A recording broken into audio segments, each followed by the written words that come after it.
Some individuals have a genuine desire to know about extraterrestrial life forms. Authentic government programs are used to support the belief that aliens really exist. With the launch of the Juno spacecraft in Jupiter's orbit, NASA and its federal government sponsors have shown keen interest in exploring the furthest reaches of the galaxy. The US government has been studying UFOs since the 1950s, but they denied this fact due to the threat of red, and not Martian, dangers. Several declassified documents reveal that the US government did make contact with alien life. These texts suggest that alien contact might lead to a crucial galactic alliance or wipe out the entire planet, unlike warm E.T Esque encounters. Here are 4 alien research projects and one intriguing possible hoax that links the US government to aliens. If these files are true, then it could probably answer the age-old question, are aliens real? With so many conspiracy theories out there, it's hard to keep track of them all. Welcome to What We Know, where we try to uncover the histories and mysteries of the world by presenting all different theories out there, and the only narrative we push is this. Here's what we know, make up your own mind. The Roswell Crash. As per the claims made by the US government, they accidentally crashed a weather balloon in the New Mexico desert in 1947, which led to a wave of panic in a country that was on edge over the possibility of Soviet military intervention. The US administration assured people that it was only a weather balloon that fell to the ground.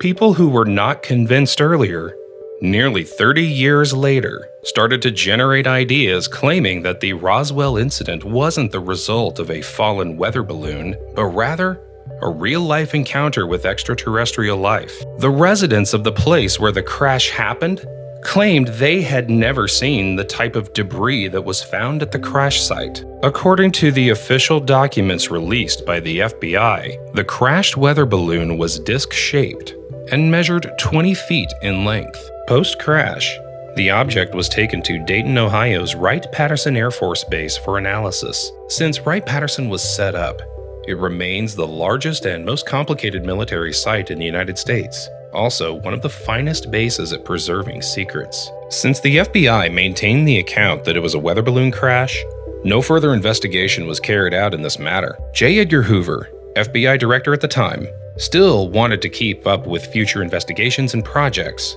and he was kept informed via the National Investigations Committee on Aerial Phenomena. When the question was put in front of Hoover whether the FBI officially investigated UFO sightings, he said that the FBI did not investigate, but rather transferred information related to UFO sightings to the Air Force. Following the denial that an extraterrestrial object crashed at Roswell, the US government said that it had started several projects to look into unexplained events. Project Sign.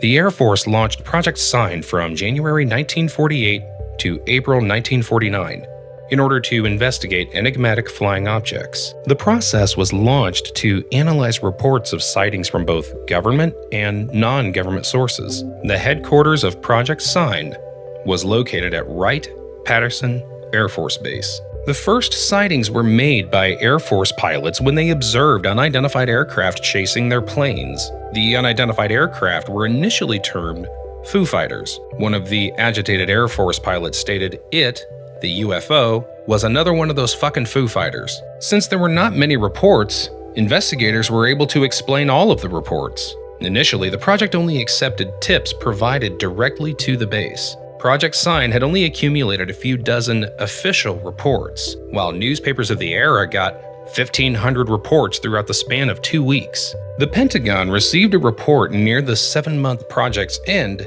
suggesting that many of the sites were of questionable genesis and might indicate the presence of danger. And yet, in spite of all this, cautious verbiage was used by Air Force high officials in these projects. It included information about each sighting, like where and when it happened, as well as a description of the craft and the person who saw it. This was done in order to avoid being labeled as cranks if they used terminology like extraterrestrial, or if they stated that they didn't know what these objects were. In the 1960s, declassified reports plainly stated that the craft's source could not be established. The extraterrestrial hypothesis, ETH, is the most controversial and debatable topic about alien life that has been proposed by Project Sign. According to ETH, if the origin of any aircraft is not identified by the Air Force, then there could be a possibility that it was an alien craft. Project Grudge. Project Sign was followed on by Project Grudge in reaction to some officials of the Sign project arguing that apparent UFO invasion was best explained by an extraterrestrial presence. Some of the Grudge investigators started to think that government-based UFO investigations were just a way to disprove people's claims. It seemed to these people that the projects and their leaders were operating from a presumption that aliens did not exist at all. People who worked on Project Sign may have thought that the name of this new project was a nod to them, even though they didn't like the idea of UFOs being a part of the extraterrestrial conspiracy theory. Project Grudge also had to deal with the growing fear of the general public, who had more often than not been the ones reporting the UFOs in the first place. Not just pilots, but also ordinary people began reporting UFO encounters in the midst of the Cold War's worries and paranoia. The Grudge team started a public relations campaign to allay the public's fears. The PR began in the Saturday Evening Post and quickly backfired.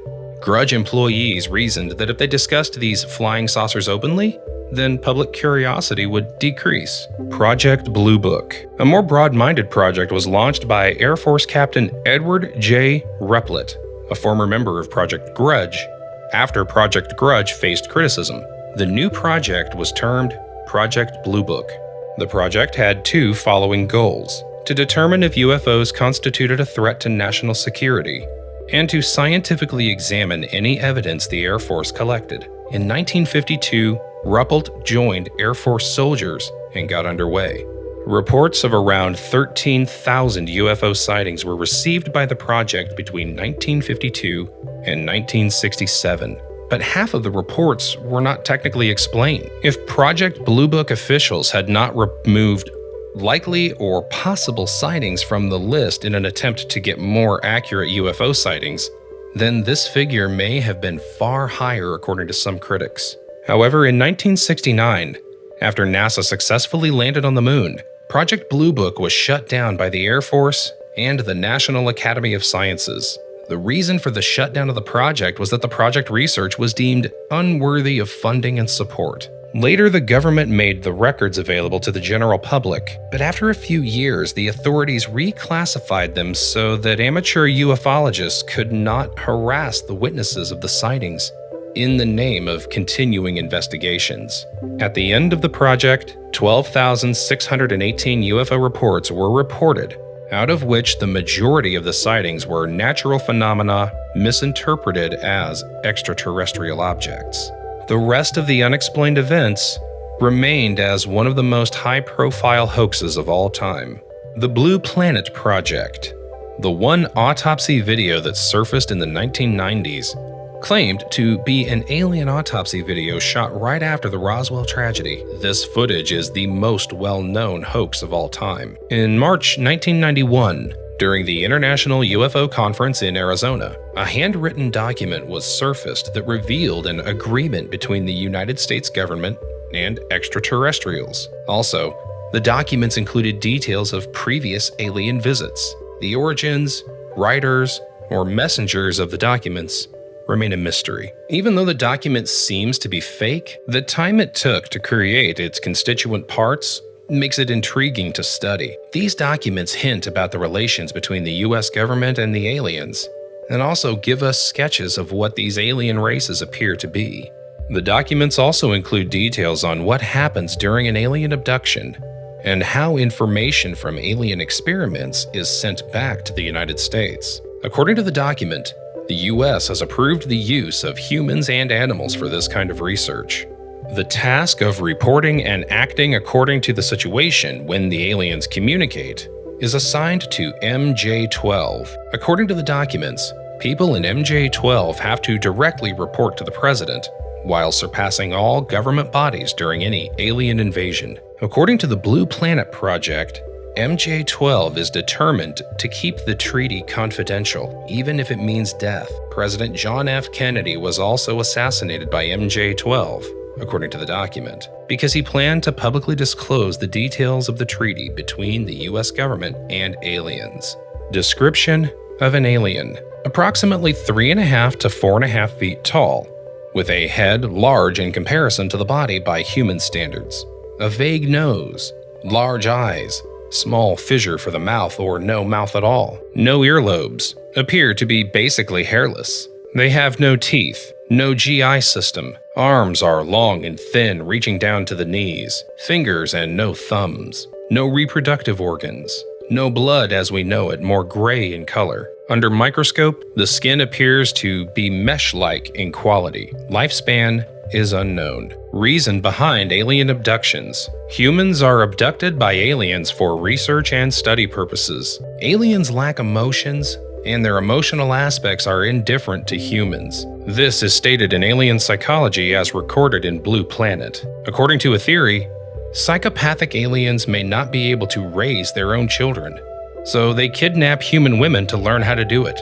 Now, whether or not any of this is real, our fascination with the wonders of the world beyond us is best explained by the Roswell incidents, Project Sign, Project Grudge, and Project Blue Book. We have speculated about the unlimited possibilities of the universe, whether it's looking for what lies at the bottom of the ocean or searching beyond the planet Earth. Our ancestors only had Kodak cameras to investigate aliens. But today's technology may be able to provide evidence that aliens are actually looking at us. As Fox Mulder would say, I want to believe. If you enjoy this video and want to see more like it, please consider subscribing to us and hitting the like button. Feel free to write a comment below and suggest which theory you want to see next. If you'd like to further support this channel, please consider joining. Our membership link will be found in the description box below. We appreciate your support, and as always, thanks for watching.